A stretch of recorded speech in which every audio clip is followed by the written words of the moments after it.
Hello there. I'm Brett Godfrey, and this is the second video on stress management for litigators. In this video, we're going to be talking about the first of the cluster of stressors or causes of stress that have to do with knowledge.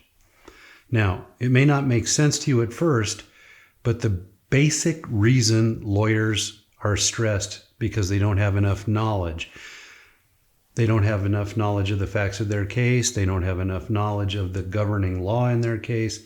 They don't have enough knowledge of the tactics they should be using and so forth. But the very first reason that that is true is that lawyers have too heavy of a caseload.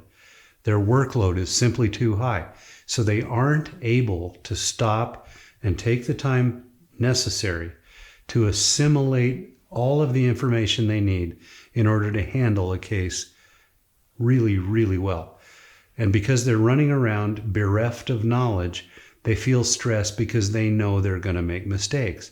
They know they're a walking malpractice action.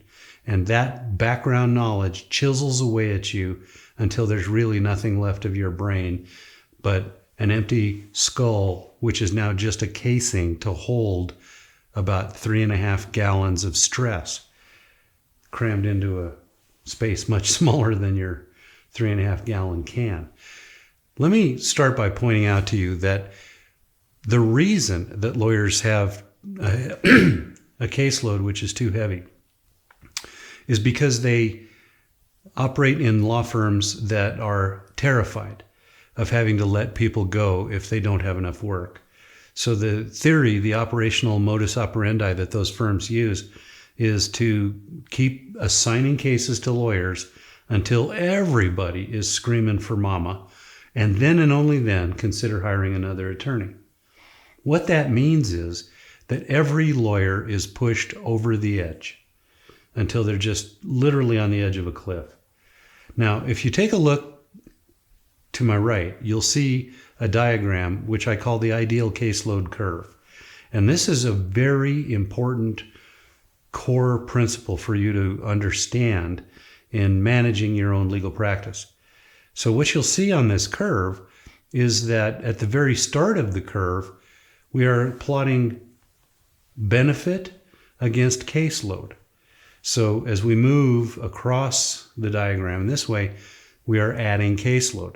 And if we start off with no cases at all, even a small increase in caseload provides benefit, which is why that curve is very steep at the beginning. But then, as we add more and more cases, we get more and more benefit until we reach the point of diminishing returns that you see here. That means we've reached the point where several things are starting to happen at once.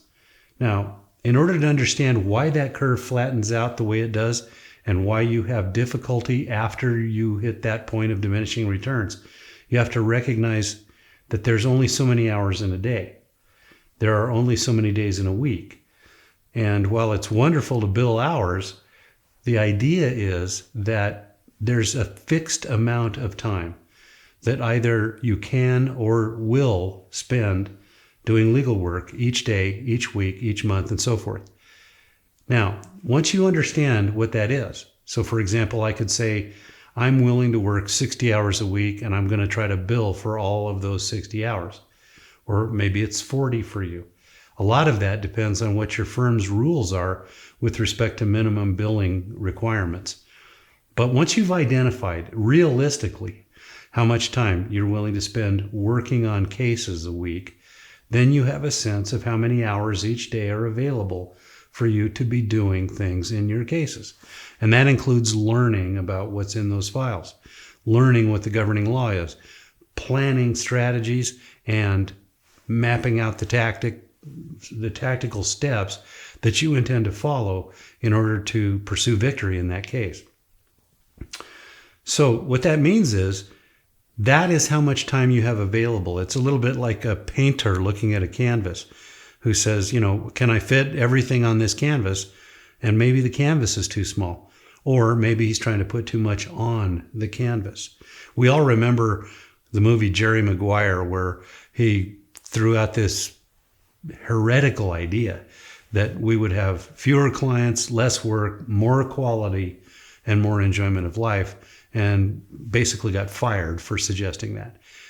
Well, it turns out that an organization that rejects a notion like that is shooting itself in the foot. It's hurting itself with a fictitious idea that each human being that works in that office is nothing more than a profit center, and that you push it until it breaks.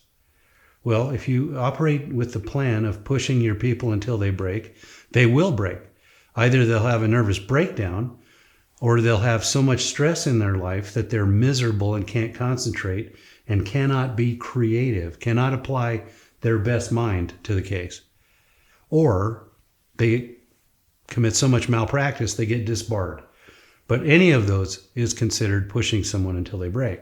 So you need to take advantage of the most important tool you'll ever have as a litigator, and that's communication. And you have to be able to say no. And I'm telling you, as a man who's run a law firm for more than 30 years, that when I hear someone say they've got too much to do, I respect that. But if they don't tell me that, if they don't self-report that they have now hit and in fact passed the point of diminishing returns and gone past what we consider the optimum range, they are now in the malpractice zone. If they don't tell me those things, I, as the head of the firm, continue to give them new cases, new assignments, new things to do. So your job is to know how to measure your caseload. Now, there are entire videos in our Godfrey Johnson training films available to you that talk about the details of case planning, case management, document analysis, and so forth, the nuts and bolts of highly skilled litigation. But at this stage, we're simply talking about how to measure a caseload. Now, let's assume for the moment that you'd already viewed our training films on how to plan your cases and how to divide litigation into 6 separate stages and understand the checklists for each stage and how to add to those checklists and how to estimate the amount of time it will take to do each of the steps that you hopefully are logging into your task tracking software based on that planning activity. If you don't know how to do that, then you'll see videos from us, Godfrey Johnson, on how to do exactly that function. But if you do know how to do it, then we have to get to the point where in each of your files, in every case you're handling, you have listed out all the steps that you should be accomplishing in the next 3 months or longer. If you do those things, a lot of good will come. For one thing, you can manage your client's expectations by providing the list of your planned steps, your task list, as it were, and keep your client much happier because they'll know, what are you planning to do? What are you doing? How are you advancing my case in the courts? When you give them all those specifics, they'll be happier. But more importantly, if you're using good software, a place to put your tasks. And in my law firm, we use Market Circle's Daylight program, which operates on Apple platforms, iPads and Apple desktop computers, and even the Apple Watch. But whatever software you use, you need to be able to filter the functions and the views so that you can see what's coming at you in the next week, in the next month. And I don't just mean one case at a time. You need to be able to look at your entire aggregate case list, your entire aggregate task list, and see it all in one marvelous, splendid depiction. Because when you can see that, then you'll be able to tell, based on the deadlines, the internal deadlines that you set for each task, whether or not it's really feasible for you to get all those steps done by the time they're due, when you see them together in the context of all the other things you have to do with all the other cases that you're handling. And if you look at that aggregate list and you say to yourself, there's no way I can get these things done in the time I've allotted, then you know that you are now well past the optimum portion of that curve, and you're now moving into the malpractice zone, which is the far right side of the graph. You don't want to be there. You don't want to be anywhere past optimum. In fact, if you're at the optimum or in the optimum range on this graph, you have the ability to do other things. You can fit in a CLE presentation that is beautiful marketing.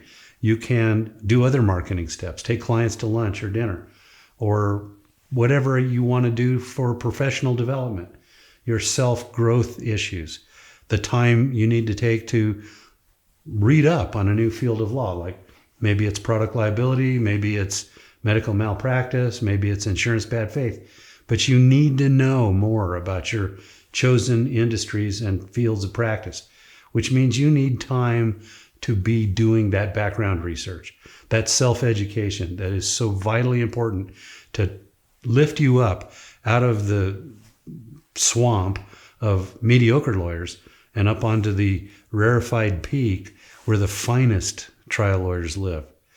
So when you have done your case planning and then looked at your aggregate task list and made an assessment of where you are on the ideal caseload curve, then you communicate that to your employer. And in the communication process, you show them how carefully you've planned all your cases. And the employer at that stage, if they have a brain in their head, will want nothing more than to keep you on the track of being able to manage your cases at an ideal level. And at the end of the day, you'll be surprised. Most firm managers are delighted with the idea that their lawyers have properly planned their time, that they're getting the really important detailed work done in the case, that they have the resources available to them to know what they should be doing, and that they're communicating properly with their clients, and that everyone being busy doing those valuable things has opened up the notion that maybe it is time to grow. Maybe it is time to add new staff, because every business wants to grow. If they don't, maybe you should think about where you're working. I'm Brett Godfrey. Thanks for listening.